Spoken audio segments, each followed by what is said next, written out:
Hello friends, welcome back to our channel. ഇന്ന് ഞാൻ വന്നിരിക്കുന്നത് വളരെ പെട്ടെന്ന് ഉണ്ടാക്കാൻ പറ്റുന്ന നല്ലൊരു മിക്സ്ചറിൻ്റെ റെസിപ്പിയാണ്. ഈ ഒരു മിക്സ്ചർ നമ്മൾ ഉണ്ടാക്കിയിരിക്കുന്നത് അവൽ വെച്ചിട്ടാണ്. ഒരുവിധം എല്ലാ വീട്ടിലും എപ്പോഴും അവൈലബിൾ ആയിട്ടുള്ള ഒരു സംഭവമാണ് ഈ അവൽ എന്ന് പറയുന്നത്. അതുപോലെ തന്നെ ഇത് ഉണ്ടാക്കാനായിട്ട് മാക്സിമം പോയാൽ ഒരു 10 മിനിറ്റ് ആവശ്യമായിട്ടുള്ളൂ. എന്നാൽ ടേസ്റ്റ് ആണെങ്കിലോ നല്ല ടേസ്റ്റുമാണ്. അപ്പോൾ മഴക്കാലമൊക്കെ തുടങ്ങി, അപ്പോൾ വൈകിട്ട് ചായയുടെ കൂടെയൊക്കെ തന്നെ ഇതുപോലെ കറുമുറ എന്തെങ്കിലും കിട്ടണമെങ്കിൽ നല്ല സുഖമല്ലേ കഴിക്കാൻ. ഇത് കുറച്ച് സ്പൈസിയും അതുപോലെ കുറച്ച് സ്വീറ്റും ആയിട്ടുള്ളൊരു മിക്സ്ചറാണിത്. അപ്പോൾ നമുക്ക് ഈ ഒരു മിക്സ്ചർ എങ്ങനെയാണ് ഉണ്ടാക്കുന്നതെന്ന് കണ്ടു നോക്കാം.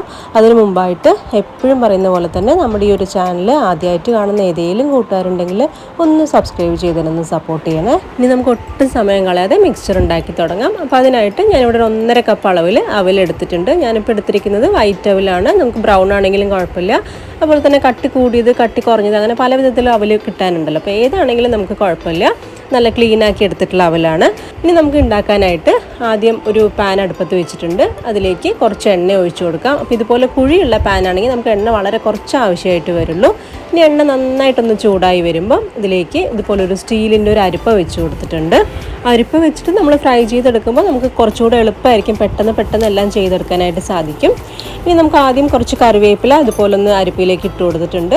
അത് കണ്ടില്ലേ, പെട്ടെന്ന് ഇതുപോലെ കോരിയെടുക്കാനായിട്ട് സാധിക്കും. അപ്പോൾ ആദ്യം കറിവേപ്പില ഇട്ട് ഫ്രൈ ചെയ്തെടുക്കുമ്പം ആ ഒരു എണ്ണയിലേക്ക് ആ കറിവേപ്പിലയുടെ ഫ്ലേവർ കുറച്ച് കൂടുതലായിട്ട് നിൽക്കും.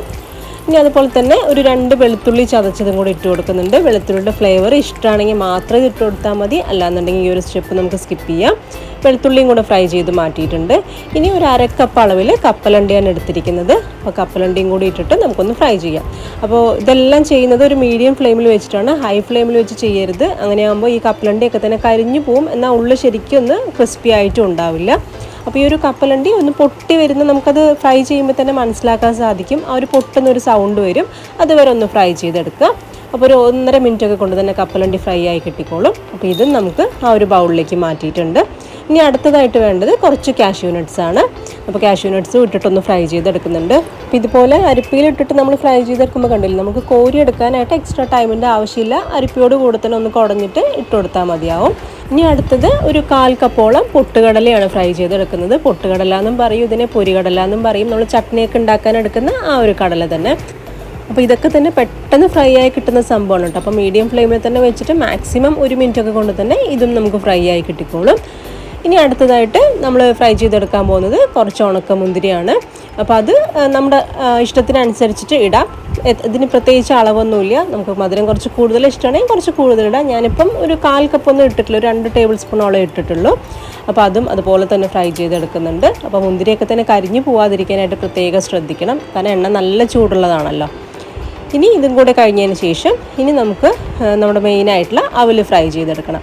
അപ്പോൾ അവലും അതുപോലെ തന്നെ നമുക്ക് അരിപ്പയിലേക്ക് ഇടാം. അപ്പോൾ 1.5 കപ്പാണ് എടുത്തിരിക്കുന്നത്. അതുകൊണ്ട് തന്നെ 2-3 പ്രാവശ്യമായിട്ട് ഒന്ന് ഫ്രൈ ചെയ്തിടാം. അപ്പോൾ അവൽ ഇതുപോലെ അരിപ്പയിലിട്ട് ഫ്രൈ ചെയ്തെടുക്കുമ്പം നമുക്ക് വളരെ എളുപ്പമാണ്. നമ്മൾ നോർമൽ പാനിലിട്ട് ഫ്രൈ ചെയ്തെടുക്കുമ്പോൾ നമുക്ക് കോരിയെടുക്കാൻ കുറേ ടൈം എടുക്കും. കുറച്ച് പോർഷൻസ് ആ എണ്ണയിൽ തന്നെ നിൽക്കും, പിന്നെ അത് കരിഞ്ഞു പോവും. അപ്പോൾ ആ ഒരു ടേസ്റ്റേ മാറിപ്പോവും. അപ്പോൾ ഇതുപോലെ ഫ്രൈ ചെയ്തെടുക്കുകയാണെങ്കിൽ ഒട്ടും തന്നെ വേസ്റ്റോ കരിയലോ ഒന്നും ഇല്ലാണ്ട് നമുക്ക് പെട്ടെന്ന് ഫ്രൈ ആക്കി എടുക്കാൻ സാധിക്കും. അപ്പോൾ അവലും നമ്മൾ ഫ്രൈ ചെയ്തെടുത്തിട്ടുണ്ട്. ഇനി നമുക്കിതുപോലെ ഒരു ബൗളിലേക്ക് 1 ടീസ്പൂൺ അളവിൽ മുളക് പൊടി ഇട്ട് കൊടുത്തിട്ടുണ്ട്. ഇനി ഇതിൻ്റെ കൂടെ തന്നെ ഒരു 1/4 ടീസ്പൂൺ മഞ്ഞൾപ്പൊടിയും ഒരു 2 നുള്ള് കായം പൊടിച്ചതും ഒരു 1/4 ടീസ്പൂൺ ഉപ്പും അതുപോലെ തന്നെ ഒരു 2 ടീസ്പൂൺ അളവിൽ പഞ്ചസാര പൊടിച്ചതും കൂടെ ചേർത്ത് കൊടുക്കുന്നുണ്ട്. ഇനി നമുക്കിതെല്ലാം കൂടെ നന്നായിട്ടൊന്ന് മിക്സ് ചെയ്തെടുക്കാം. അപ്പോൾ മധുരം കുറച്ചുകൂടെ വേണമെന്നുണ്ടെങ്കിൽ നമുക്കൊരു 3 ടീസ്പൂൺ വരെ പഞ്ചസാര പൊടി ചേർത്ത് കൊടുക്കാം. അതുപോലെ തന്നെ എരിവും ഓരോരുത്തരുടെ ഇഷ്ടത്തിനനുസരിച്ച് കൂട്ടുകയും കുറയ്ക്കുകയൊക്കെ ചെയ്യാം. ഇതിപ്പോൾ ഒരു മീഡിയം എരിവും മധുരവും എല്ലാം കൂടി ഉള്ളൊരു മിക്സ്ചറാണ്. അപ്പോൾ അതേ മിക്സ് നമ്മുടെ റെഡി ആയിട്ടുണ്ട്. ഇനി ഒരു പാനിലേക്ക് ഒരു 1/2 ടീസ്പൂൺ അളവിൽ എണ്ണ ഒഴിച്ച് കൊടുത്തിട്ടുണ്ട്. ഇനി ഈ എണ്ണയിലേക്ക് ഒരു 2-3 വറ്റൽമുളക് ഒന്ന് ഫ്രൈ ചെയ്തെടുക്കാം. അപ്പോൾ ഈ ഒരു വറ്റൽമുളക് നമുക്ക് നേരത്തെ തന്നെ ഫ്രൈ ചെയ്ത് മാറ്റുകയാണെങ്കിലും മാറ്റാം. ഞാനപ്പോൾ അത് വിട്ടുപോയി, അപ്പോൾ അതുകൊണ്ടാണ് ഈ ഒരു സമയത്ത് ഫ്രൈ ചെയ്തെടുക്കുന്നത്. ഇനി ഈ വറ്റൽമുളക് മാറ്റിയ ശേഷം ഫ്ലെയിം ഒന്ന് ഓഫ് ചെയ്തതിന് ശേഷം നമ്മളിപ്പോൾ മിക്സ് ചെയ്ത് വെച്ചിരിക്കുന്ന ഈ ഒരു പൊടി ഈ ഒരു എണ്ണയിലേക്ക് ഇട്ട് കൊടുക്കാം. അപ്പോൾ ഈ പൊടി പെട്ടെന്ന് കരിഞ്ഞു പോകും. അതുകൊണ്ട് തന്നെ ഫ്ലെയിം ഓഫ് ചെയ്തിട്ട് വേണം ഇട്ട് കൊടുക്കാനായിട്ട്. ആ ഒരു എണ്ണയുടെ ചൂടിൽ തന്നെ ഒന്ന് മൂപ്പിച്ചെടുത്താൽ മതിയാവും. അപ്പോൾ ഈ പൊടികളുടെയൊക്കെ തന്നെ ആ ഒരു പച്ചമണം ആ ഒരു എണ്ണയുടെ ചൂടിൽ തന്നെ നന്നായി മാറി കിട്ടിക്കോളും. ആ ഒരു മുളക് പൊടിക്കൊക്കെ ഒരു പച്ച കുന്നലുള്ളതെല്ലാം മാറി കിട്ടിക്കോളും. ഇനി നമുക്കിതിലേക്ക് നമ്മൾ നേരത്തെ ഫ്രൈ ചെയ്ത് വെച്ചിരിക്കുന്ന അവലും കടലയും എല്ലാം കൂടിയുള്ള ആ ഒരു മിക്സും കൂടി ഇട്ട് കൊടുക്കാം. എന്നിട്ട് ലോ ഫ്ലെയിമിൽ വെച്ചിട്ട് 1 മിനിറ്റ് നമുക്കിതുപോലെ ഒന്ന് പെട്ടെന്ന് ഇളക്കി കൊടുക്കാം. അപ്പോൾ വല്ലാണ്ട് പൊടിച്ച് കുത്തി ഇളക്കരുത്, ഇതുപോലെ ഒന്ന് ഇളക്കി പതുക്കെ ഒന്ന് ഇളക്കി കൊടുത്താൽ മതിയാവും. ആ ഒരു മസാലയുടെ കൂട്ട് ഈ ഒരു അവലിലേക്ക് നന്നായിട്ടൊന്ന് കവറായി വരത്തക്ക വിധത്തിൽ വേണം നമ്മൾ ഇളക്കി കൊടുക്കാനായിട്ട്. അപ്പോൾ 1 മിനിറ്റ് നമുക്കിതുപോലെ നന്നായിട്ട് ഇളക്കി ആ ഒരു മസാലയുടെ ഉപ്പും എരിവും മധുരവും എല്ലാം എല്ലാ വശത്തേക്കും ഇതുപോലെ വരത്തക്ക വിധത്തിലൊന്ന് ഇളക്കി കൊടുക്കാം. ഈ ഒരു സമയത്ത് എങ്ങാനും ഉപ്പ് കുറവാണെന്ന് തോന്നുകയാണെങ്കിൽ ഒരു അല്പം ഉപ്പ് ചേർത്ത് കൊടുക്കാം. അപ്പോൾ ഇത്രയേ ഉള്ളൂ നമുക്ക് മിക്സ്ചർ ഉണ്ടാക്കാനായിട്ട്. വളരെ എളുപ്പമല്ലേ. ഇനി ഫ്ലെയിം ഓഫ് ചെയ്ത് നമുക്ക് ചൂടാറിയതിന് ശേഷം ഒരു എയർ ടൈറ്റ് ആയിട്ടുള്ളൊരു ഡബ്ബയ്ക്ക് ഇട്ട് വെക്കുകയാണെങ്കിൽ നമ്മൾ 1 മാസം വരെ ഇത് ഒട്ടും കേടാവാതെ വൃത്തിയായിട്ട് നമുക്ക് വെക്കാൻ സാധിക്കും. നല്ല ക്രിസ്പായിട്ട് തന്നെ 1 മാസം വരെ ഇരുന്നോളും.